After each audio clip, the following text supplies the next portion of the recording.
Bagaimana rasanya setelah kurang lebih 1 minggu menggunakan all new Honda Vario 125 dan ini tipe tengahnya CBS ISS, karena yang di tipe terbawah ada tipe CBS, lalu yang tipe tertinggi adalah Vario 125 Street. Perbedaannya ada di segi fitur. Untuk Vario 125 CBS ISS ini sesuai namanya, dia sudah dilengkapi fitur idling stop system. Bisa dilihat di tombol sebelah kanannya ini dia ada fitur ISS.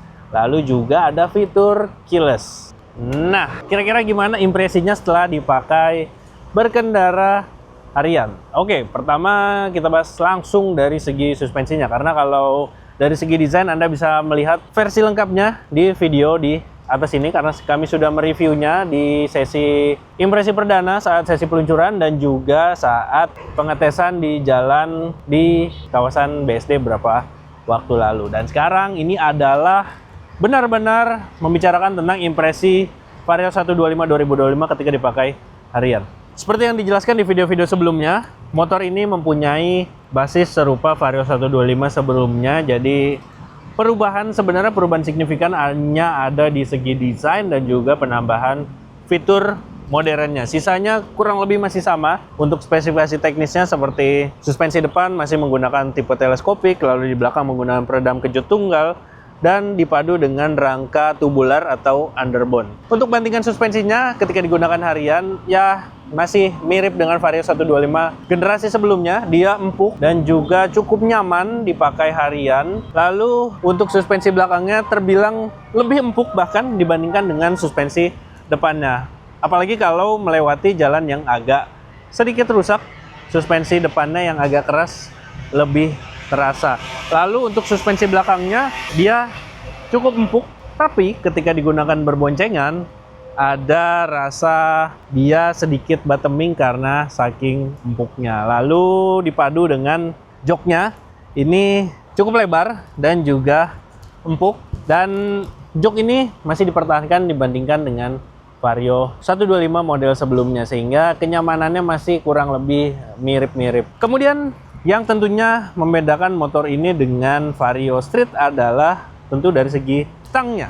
Kalau di Vario Sporty ini dia memakai stang yang menggunakan cover. Jadi masih mencirikan Vario 125. Di sini dia punya garis desain yang lancip-lancip dan posisi stangnya agak ke bawah kalau dibandingkan dengan Vario 125 Street. Nah, ya kurang lebih rasa berkendaranya, posisi berkendaranya, lalu juga untuk posisi duduknya masih mirip dengan Vario 125 generasi sebelumnya. Tinggi joknya 769 mm dan dia punya bobot yang 1 kg lebih ringan dibandingkan dengan Vario Street, yaitu 111 kg.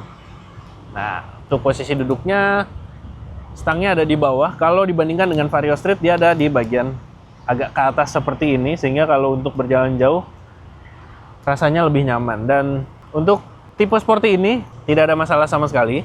Untuk area stangnya dia nggak terlalu lebar seperti Street, jadi untuk slap slip lalu filtering di jalan nggak ada masalah. Harusnya nggak banyak waktu untuk beradaptasi dengan motor ini kalau Anda sudah menggunakan Vario 125 model sebelumnya. Dan serupa dengan Vario Street, sini spionnya juga kelihatan agak murah. Begitupun dengan tombol-tombolnya nggak ada perubahan. Jadi ya kurang lebih masih mirip-mirip rasanya. Sekarang gimana dengan performanya? Oke, karena dia pakai mesin yang masih serupa dibandingkan Vario 125 yang model lawas. Jadi mesinnya masih 125 cc dan keluaran tenaganya kurang lebih 11 PS. Kemudian torsinya 10, sekian Newton meter. Jadi rasanya masih mirip. Lalu motor ini enak banget ketika dipakai untuk stop and go harian. Jadi buat bermacet-macetan, karena putaran bawah dan menengahnya cukup responsif, sehingga antara 0 sampai 60-70 km per jam itu mudah banget dia berakselerasi. Jadi ya untuk dipakai harian tenaganya lebih dari cukup.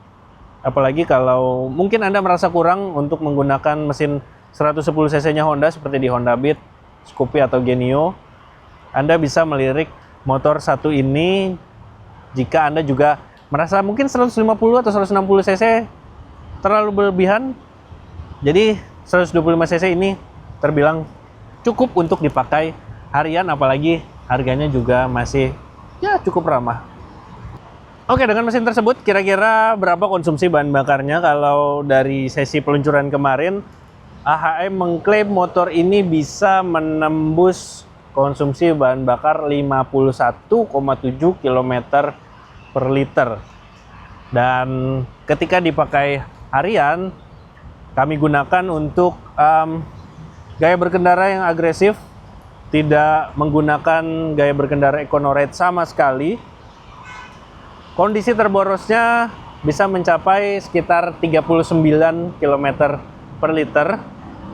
Jadi range-nya antara 39 sampai ke 45-an km per liter. Ya, itu dengan kondisi yang berkendara cukup agresif, sering buka tutup gas, selalu juga kecepatannya bisa melebihi di atas 60 km per jam. Jadi kalau digunakan untuk pengetesan dengan EconoRide, harusnya dia bisa mendekati klaim angka dari AHM. Salah satu yang bisa dibanggakan dari motor ini adalah sistem pencahayaannya. Kalau dilihat desain lampunya sebenarnya masih mirip dengan Vario sebelumnya, tapi lampu ini mendapatkan sedikit update yang membuatnya menjadi lebih baik.